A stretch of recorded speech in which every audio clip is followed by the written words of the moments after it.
Hello and welcome to a new video here at justonemorecard.com. My name is Julia and today I want to show you something different. I do get questions about how to print digi stamps properly, and I always thought that was kind of obvious, but your questions have showed me that maybe because I work in in a tech company, I have assumed too much. So today I want to show you how to best prepare your digi stamps for printing. I'm on a Mac. I'm sure there's similar ways to this on Windows, but I'm an Apple girl, so please forgive me if I'm just showing this on the Mac. I'm also using only free applications. I'm fully aware that there are apps like Photoshop or Pixelmator.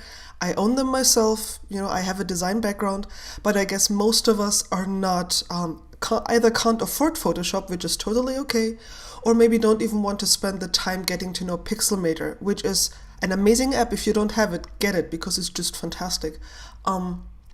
But I just want to use free applications that every one of us can get and where you can achieve what you need to do in a very easy way. All right? So let's get started. I've already opened Pages, which is the Apple equivalent of Word, and I'm going to start with a blank template, and I'm just going to pick this portrait-oriented template. I'm going to click Choose, and it's going to open a new page for me.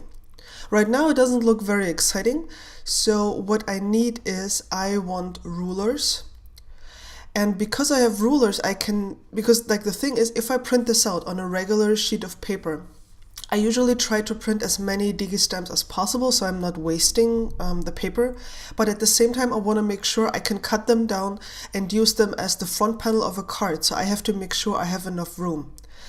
So what I'm going to do is I'm just going to click into the ruler here. I'm over here on the side, and now I'm dragging this out until I hit the 0. You can see up there, you can either use the indicator you have here or somewhere else. Whoops, that was one too much. And now I'm clicking into the top ruler, and this is not going as I wanted to go. Okay, so I have to click over here in the empty area. And now I'm dragging down this way. Is this somewhat close? It doesn't need to be super precise, but just somewhat precise. So what I've done now, it doesn't matter if you're in Germany and you have an A4 paper, or if you're in the US and you have an 8.5 by 11 inch piece of paper. This divides your paper into 4 equal parts, which means, especially with the 8.5 by 11 inch paper, these will be 4 panels when you cut them apart that will fit exactly on an A2 sized card. Okay, that's why I did this. Now you have the guidelines. Next up, I'm going to drag my images in here, and today I'm going to use image sets from Gerdersteiner Designs, and the first one is, okay. So here we have the mouse, and what I want to do is I want to put a Christmas hat on the mouse so it becomes a Christmas themed stamp, because Gerdersteiner Designs has just released a Christmas hat and a scarf as a free digi file. Now this is a JPEG. A lot of you will probably have JPEGs, and when I now try to grab the let's grab the hat as well. If I grab the hat, and this is also a JPEG, you can see, whoops, accidentally moved something here, doesn't matter. And if I, obviously you can see that the JPEG is overlapping the image beneath it because it has all the white background. If you only have JPEGs, if you do not have PNG files, PNGs have a transparent background, you wouldn't have this problem. If you only have JPEGs, here's what you can do in Pages. You see this icon up here. This is I think it's called an alpha mask. Basically what it does is you have this picker here, and through it you can see the color. All you need to do, and as it says, click on the color to make it transparent. So I'm clicking on the white background around the hat, just like this. And you can see it automatically selects, and by moving your mouse up and down, I hope you can see this circle, you can increase or decrease the sensitivity. Just be careful when you do this with very fine lines, because you can easily erase some of the lines. But when you let go and you click done, you now have the same JPEG as before, but as you can see, the background is no longer white, it's transparent. So you can put it on the mouse. All right? So let's resize this, because I think there's also there are also some questions about how to resize this best. You have this stamp. I'm just going to move this out of the way because we're going to need this last. So you have this stamp over here now.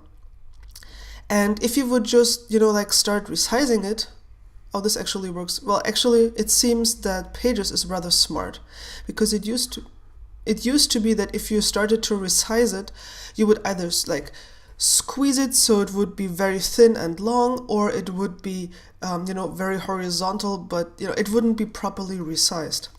So if you ever have an image that when you just grab the handle doesn't scale properly, just press the Shift button. If you press the Shift button and then resize, then it will scale properly. The Shift button is the one that allows you to have uppercase letters. Okay, so in this case, it works beautifully because it seems that Pages has gotten smarter over time. It didn't used to do that. What I'm going to do is I'm just going to position my stamp out of habit. Hold down Shift. Hold down Shift and then scale the stamp to where it needs to go and then put it here. Now I know, excuse me, I know that I want a lot of white space here because I want to put a sentiment beneath the image.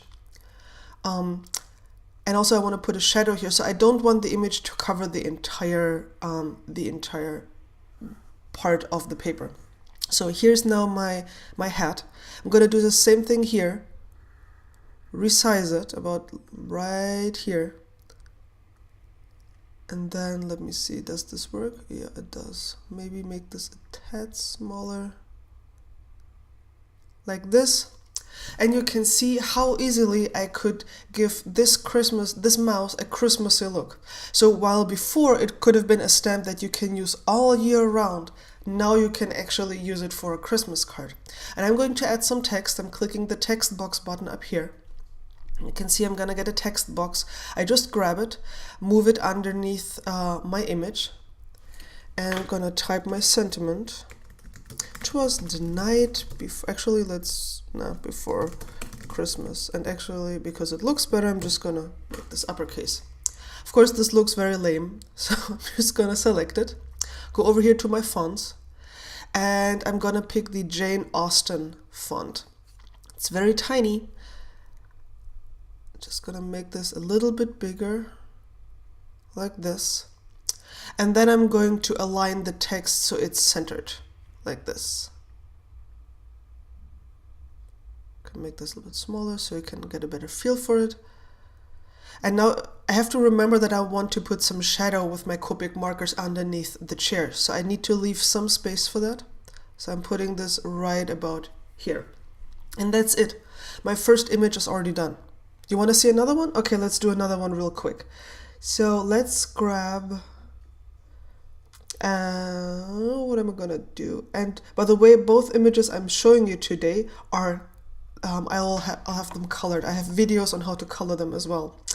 And I link to that from the video description. So now I have this adorable baby here. Again, this stamp is obviously way too big. So I'm resizing it. And I'm gonna try to put this somewhat centered about here, like this. And this could be a perfect card, if your friends or someone in the family had a baby, to give this, to color this just regularly. But I thought, people have babies right around Christmas. What could we do to make this a little bit more special? So let's grab our digi stamps again, and this time I'm using the PNG files that Gerda Steiner provides. You get a JPEG and a PNG, which is pretty amazing.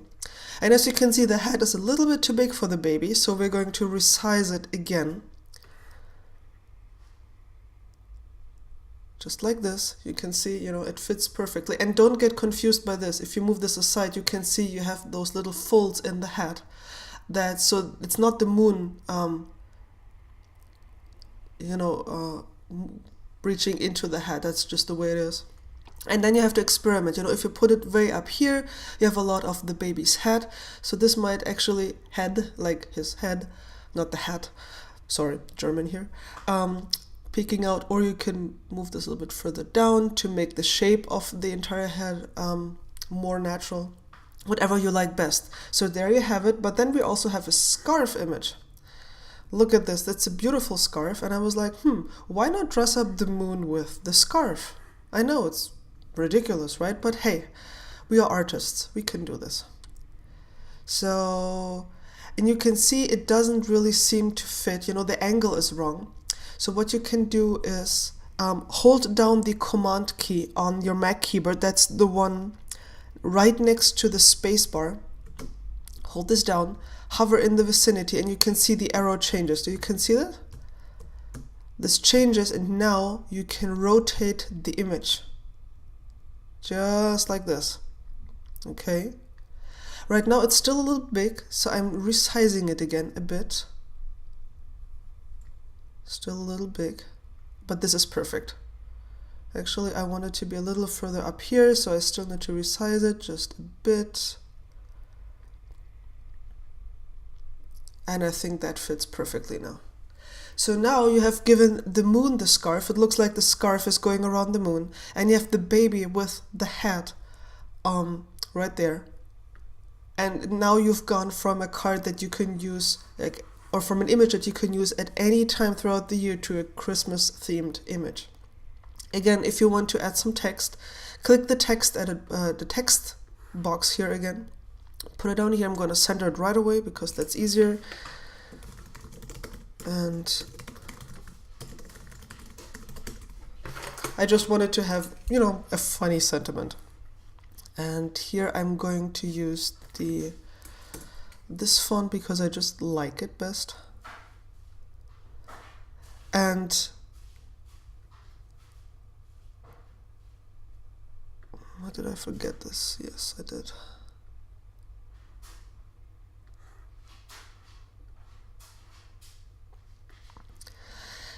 Now, since we're going to print this, if you print this in black, of course the font, the sentiment will be black. So if you already know this is a boy or a girl, you could just go in and pick either pink for a girl or blue for a boy. If I pick pink, it doesn't have to be this horrible pink. Could be more like a purple color. If this is a baby girl, and then you can print it already with the correct color. I would advise you to look at the pens that you're going to use to color this image. So if you have, for example, Copic markers that are pretty close to this color, pick this.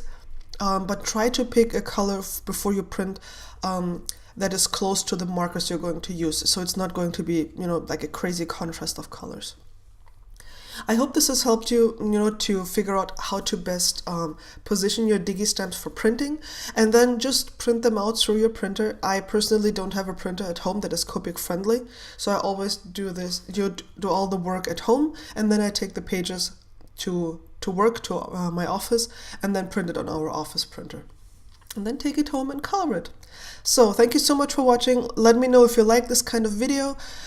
Give me a thumbs up or subscribe to my YouTube channel, and thank you so much for watching. Bye!